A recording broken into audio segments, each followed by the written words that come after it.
ہمیں پتا ہے کہ ہمارے ضلع میں ایک آدمی الیکشن کو دھاندلی کر کے آیا ہے. پاکستانیوں، ہم کیوں نہیں بولتے اس کے خلاف؟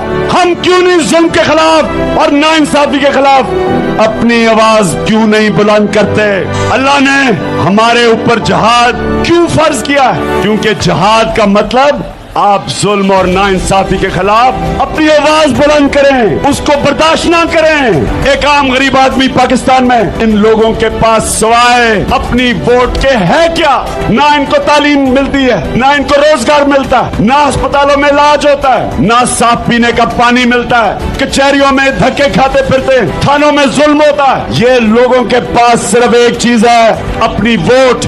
اور اگر یہ اپنے ووٹ کا استعمال ہی نہ کر سکیں، ووٹ کسی کو دیں، اقتدار میں کوئی آ جائے، تو ان لوگوں کے پاس کیا رہ گیا؟ جو حکومت آئے آپ کی ووٹ کے بغیر، وہ کیوں آپ کی خدمت کرے گی؟ میں پاکستان کے سارے انصاف کے نظام سے ایک سوال پوچھنا چاہتا ہوں کہ اگر ایک حکومت دھاندلی کر کے اقتدار میں آ جائے، کیا پاکستان میں کوئی ایسا انصاف کا نظام ہے جو اس حکومت کے خلاف ہمیں انصاف دے سکتا ہے؟ کیا الیکشن کمیشن ہمیں انصاف دے گی؟ صرف یہی نہیں کہ حکومت آ کے دھاندلی کر کے غلط فیصلے کرے، پیسہ بنائے، کرپشن کرے. عوام بھی کیا کرے؟ اگر عوام ایک حکومت کو اپنی ووٹ سے نکال ہی نہیں سکتی، اس حکومت کو لا ہی نہیں سکتی جس نے عوام کے لیے فیصلے کرنے ہیں، تو عوام میں اور جانوروں میں کیا فرق رہ گیا؟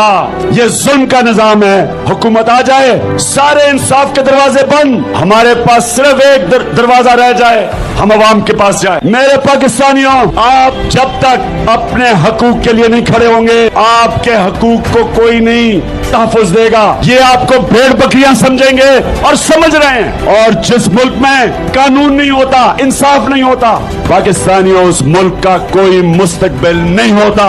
حق اور سچ کے لیے کھڑے ہوں، کیونکہ جب ایک قوم ظلم کے سامنے کھڑی ہوتی ہے، وہ اپنے سے ظلم کم کر دیتی ہے. اس قوم پہ ظلم نہیں ہوتے، وہ قوم زندہ ہو جاتی ہے.